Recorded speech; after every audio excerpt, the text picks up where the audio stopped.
Akata naglabas ng saloobin sa mga patuloy na bumabatiko sa PSP. Pangil sa pangil, babalik na nga ba? Isa sa mga tampok na laban sa Ahon 15 Day 1 ay ang bakbakan ni na 30 at Zaki. Kilala si Zaki bilang isa sa mga dating bumabattle sa PSP, kaya naman tila ginawang anggulo ito ni 30 sa kanilang laban. Gayunpaman, hindi ito nagustuhan ni Akata na malinaw na ipinahayag ang kanyang saloobin sa isang reaction video post. Yung mula sa PSP, sunugan, nice. Kamustahin naman natin tong nagbenta ng dangal para lang sa PSP. Ano bang dangal? Nag-exist ba talaga yun? Pilipino kayo, yung mga politiko dito, wala kang dangal eh. Ikaw pa kayang ordinaryong mamamayan, biro lang.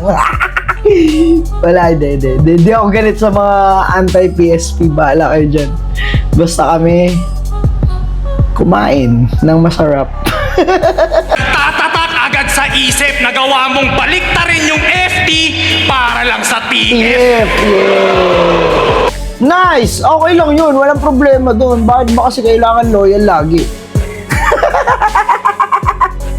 Ano naman kung may ibang pagkakakitaan, di ba? Ang corny ng angulo niya na ganyan, na kayo lang yung tunay. Ano nyo? Hindi kayo ng tunay. Tunay na maghihirap.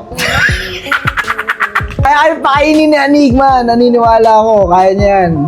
Huwag lang kayong mahiya na maningil ng karapat dapat na TF para sa inyo. Bakit? Kayo nag-aanda eh. Ano naman? Ano? Gusto niyo exposure lang? No way! Ayoko lang yung ayoko yung angulo ng pag nasa PSP ka, wala kang kwenta. Ano yun? Flip-top lang talaga may karapatan maging battle rap sa Pinas. Ay, sa buong mundo. Di ba? Ay, daming battle rap sa buong mundo eh. So, sa Pinas, dapat isa lang. Ha! No way! Nabibili daw yung dangal ko. Tanginan to, nakakabuisit. Sabihin mo yan kay MZite, Sak Maestro, tsaka sa idol mong si Six Threat. Tapos! Di ba? Totoo naman! Pag di ka bumatali sa PSP, sobrang tunay mo na kagad. Legit na hip-hop ka na. Inang yan. Sa kabilang banda, nag-post si Pibus at sa kanyang Facebook na pangil sa pangil na.